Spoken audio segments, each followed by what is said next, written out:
103 Jams and the Morning Grind. Yo, check this out. Check it in. You want it? Hey, we got it. Come get it. With the hottest celebs. He's an actor, a rapper, and producer, son of Bonnie, husband of Keisha, no relation to Mike Epps. Got a new movie. Hold on. In the middle of that, how y'all gonna get rid of Tyreek Hill, man? What's going on?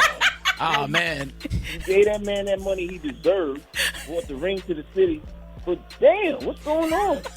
The offense finna evolve. We finna hit y'all with something new, man. We got to keep it fresh. He's still floating off that ring. You won the ship. We need another one. Who's your team? Oh, I'm a Cowboys fan. So Oh, don't God. Even give me Shay, can we hang up? Can we move on, please? No, I've been a fan for mad years. Damn. Even though I don't respect his team, I've been a fan, so we're going to continue this.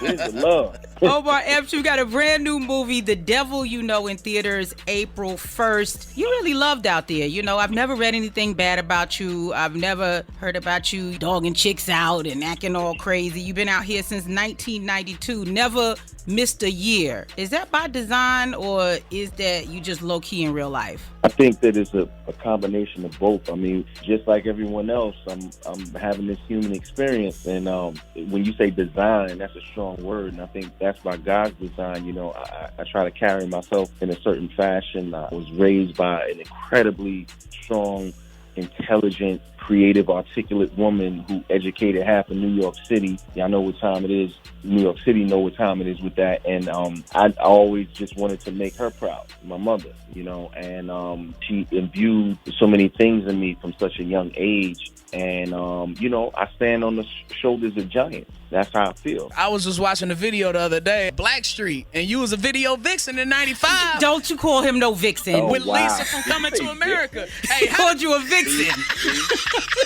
how did you... I rubbed you the wrong way, Mr. Tyreek Hill. Oh, no. It's okay. It's not your fault. It's mine. I get it. You just said a vixen. Wow. I see where we going with this. No. And wasn't you in a Deborah Cox sentimental video, too? Yeah. I mean, that was fun, man. Like, back in the day, you got to think, this is back then. Music videos weren't new, but those experiences were new for me. I was a pup, you know, and just like I was already doing films and embarking on my career, and you know, the opportunity to share space with people that I admired, or you know, that was all like fun to me. Like, oh yeah, sure, I'll go do this. It wasn't like I was making money for that stuff. You know what I mean? I was just doing it out of love, and I still operate from that same space. Omar Epps, let's talk about this new movie, The Devil You Know. I'm excited about it. Yeah. I've seen the trailer. It looks super thrilling, and your wife is in this one with you. What was it like filming with her? First and foremost, shout out to Wifey for holding me down all these years. I've been calling it an experience versus a film, because it's a type of piece where people are screaming at the screen, you know, as they're watching it, and then as the credits are rolling, the debates continue, the conversation continues. It's a tale of morality. It's about, you know, family, brotherhood, specifically Black brotherhood, and redemption. And we wanted to really explore those themes in an authentic way, because everyone knows what it feels like to sit around the table and break bread with family. You know what I mean? Nana's cooking this, and cousin such and so, they started playing cards, and Uncle such and such just hit the bottle, so we know there's gonna be a fight. You know, it don't matter where you come from or how much money you make. Everybody knows what that feeling feels like. So we kind of wanted to explore these things, and the character that I play is a fractured human being. When you meet him, this is a guy that's been through the ringer. You know, he's made some bad decisions, had some legal problems. He's newly sober, just got a job for the first time in a while. He's, you know, just opened himself up to possibly having a new romance, and you know, someone who's really on the precipice, but they're in a fragile position. And Charles Murray, who wrote and directed the film, who's a genius, by the way, and one of my heroes and our heroes for the culture, we thought it would be fun to throw a grenade on top of all of that progression and see how that human experience plays out. Your lovely wife, Keisha, we know her from Total. Does she ever make you go around singing random Total songs? What about you? That's funny. Nah, she don't have to make me. I randomly walk around myself. Like, man, I can't get this sort of song out of my head today, you know? You was close with Pac, and she was close with Biggie. You ever meet Biggie? Yeah. What was your relationship like? Well, I wouldn't say it was a relationship. I mean, we definitely met each other. In that time, you know, there was no social media. There was no instant connectivity. So you had to be somewhere to meet somebody. What they say nowadays, I was outside. Right. Omar Epps, you've been married now to your beautiful wife for 15 years. Brian's getting married in June.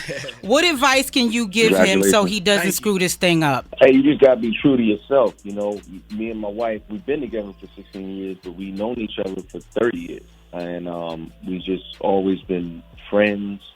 We've always had a really blunt way of communicating with one another. And I've just always wanted to see her win. That love and that trust, nothing is worth that. Nothing. That momentary, pleasurable moment. You got to do things at the right time. And I say that meaning a lot of people get married for the wrong reasons, or they think they need to because they've been indoctrinated with this belief of this is what you need to do at this point, and da-da-da-da. And I always threw all of that out the window because I always took the stance of I'm going to live my life the way that I see fit. And what I've found is when you stand in that, the universe conspires with you. And I've been fortunate and so blessed. She's one of my best friends. She's my wife and all these things, but we're partners in this thing of life.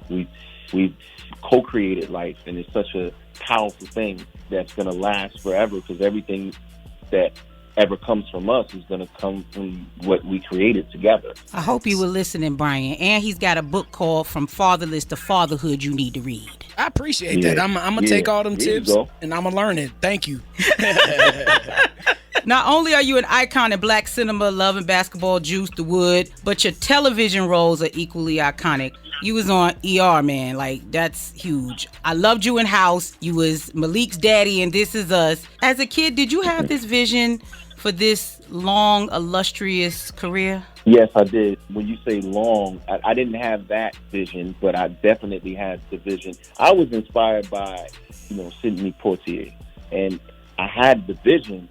But I think when you're young, as I said, I did Juice when I was 17 years old. I was a child, My oldest child is about to turn 23, so I couldn't even imagine, But I definitely had that initial vision. But longevity, that's when you got to apply different techniques and things like that. And also the universe is conspiring with you, and God is coming in and saying, hey, I need you to go a little bit further. So even when God bless, but like when Tupac or Biggie and them passed, they were so young. People don't realize that Tupac was 19 when we did Juice. He passed at 25. So this entire body of work happened in that 6 years, that time frame. It's just unbelievable. But everything has a purpose.